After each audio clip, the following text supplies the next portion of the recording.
Yo, yo, yo, yo, yo, yo, yo. Yo, yo. What's really hood? Y'all, this is D Jose 101. Back here again with another video. But this time, it's a response to a subscriber of mine, dontsay10, who sent me some questions. And I'd be more than happy to answer your questions. And by the way, man, your video was good, man. You should make more. Once you do, man, people will sub to you. Definitely check this guy out. I'm going to put him in the description box. But here we go with his questions. If I was a story writer for the WWE, who would I use? What wrestlers would I use?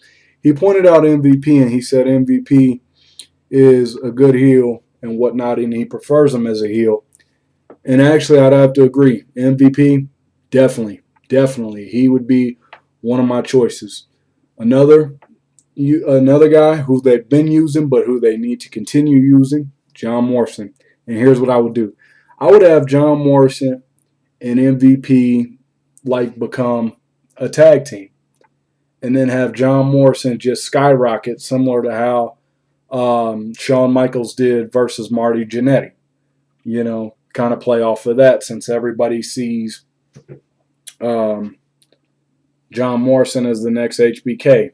And I'm not saying MVP will be the next Marty Jannetty, but what we can do is, have John Morrison get up to maybe United States title status, and then have them continue tag teaming, and then out of nowhere just have MVP blast John Morrison.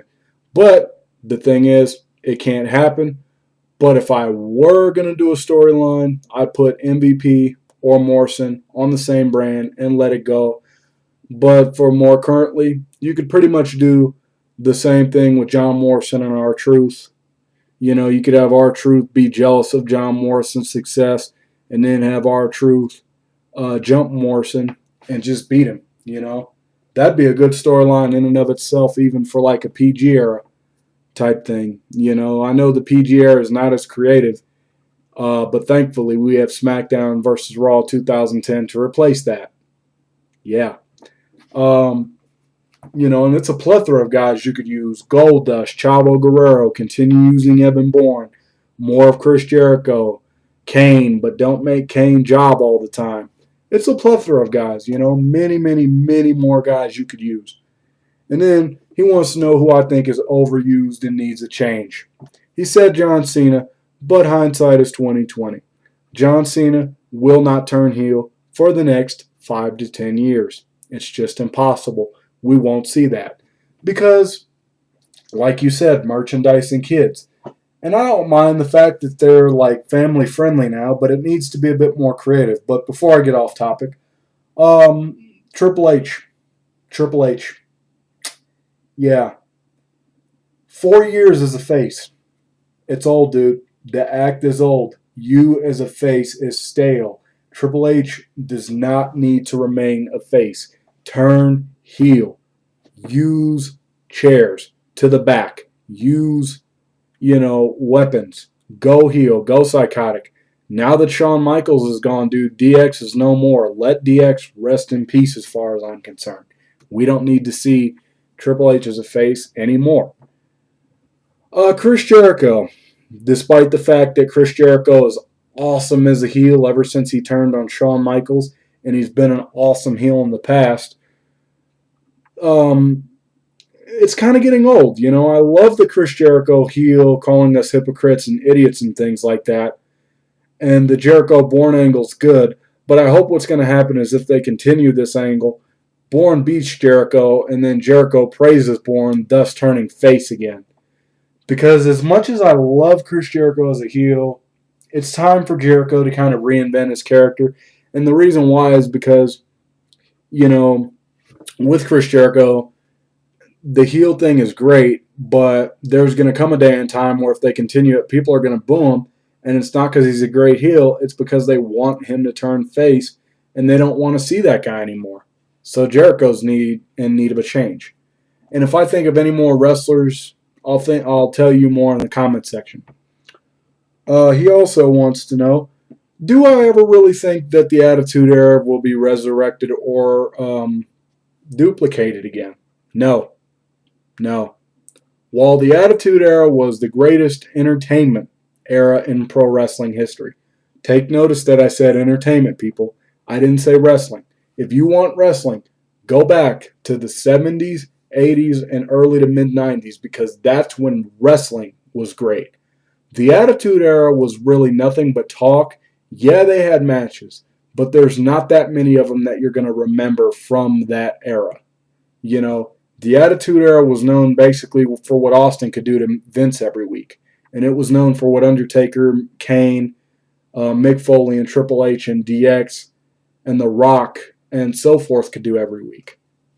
It was known for the promos and segments and unpredictability of what they were going to do in those promos and segments. While some of the matches were great, it was mainly known for talking. But to be honest, I really wouldn't care if the Attitude Era ever came back or not, because this generation really wants to see technical wrestling. We don't care for promos and segments as much anymore because they're not creative. So we look for wrestling. And he also wants to know who would be the stars season 1 and 2 out of NXT. I'm going to make this quick and say Wade Barrett. And even though I'd like to see Cabal be huge, I want to see Joe Henning be that guy because Kurt Hennig is his father, and Joe Hennig is going to join the Fortunate Son stable. So there you go. Wade Barrett and Joe Hennig would be the two people I would pick.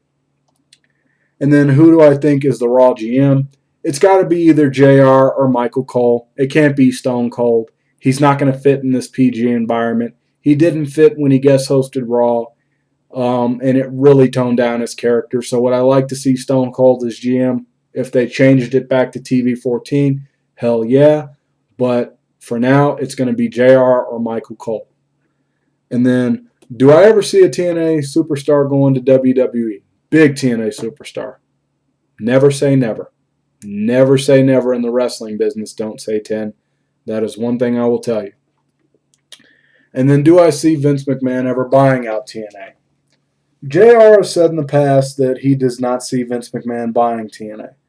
What Vince did to WCW was he jumped him from behind, kicked him, curb stomped him, and basically pulled down the zipper of his pants, pissed on them, hit him in the head with a shovel, threw him in a grave, buried him, and now that's where WCW lies today. If TNA keeps up the direction they're going, which is using more of the younger guys and getting less and less of the established veterans on our televisions, then I think TNA is going to be okay. But TNA should not be worried about catching up to WWE. TNA needs to go back to what got them to where they were in the beginning. They need to stick to wrestling, and they need to stick to the Ultimate X matches, King of the Mountain, ladder matches, Elevation X. Basically, TNA needs to stick to pure wrestling if they want to stay alive. That's what I would say. But as far as Vince buying out TNA, doubtful. And everybody, please go subscribe to dontsay10. I'd like to also once again mention our contest on WrestlingRevolution.com. It's a pay-per-view prediction contest where if you win, you get to get some cool prizes. You can find out more about that from the ADTV, the U2C, myself, Classic 1333, or the block from the Wrestling Show. And everybody, please take care and have a good day. Thank you all for watching. And thank you, Don't Say 10, for the response or for the questions. Peace out.